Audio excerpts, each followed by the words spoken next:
Programang ito ay rated SPG, striktong patnubay at gabay ng magulang ang kailangan. Gagamitin ni Olga ang kanyang koneksyon para mahirapan si Tanggol. Susuhulan niya ang mga jail guard sa kulungan para gawing impyerno ang buhay ni Tanggol. Kaya unang araw pa lang ni Tanggol sa koreksyonal ay ramdam niya na agad ang paghihiganti ni Olga. Sa kabilang banda naman ay kasal na nga ni Mokang at Ramon. Simula ngayon ay Albert na ang pangalan ni Ramon. Masayang masaya si Ramon, ngunit lungkot naman ang nararamdaman ni Mokang dahil si Tanggol ang kanyang mahal at nagdurusa ngayon si Tanggol dahil kay Mokang.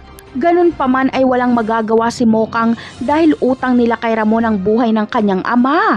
Awang-awa naman si Mang Marsing sa prinsesa niyang si Mokang dahil magpapakasal ito sa lalaking hindi niya mahal.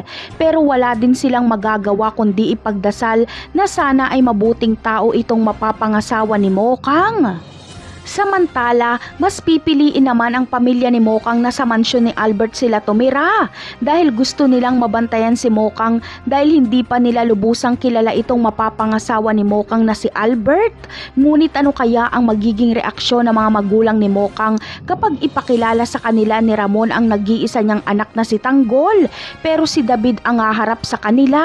Siguradong kalaboso dito si David. Napakarami pa nating dapat abangan sa mga susunod na episode ng Batang Quiapo. Paalam!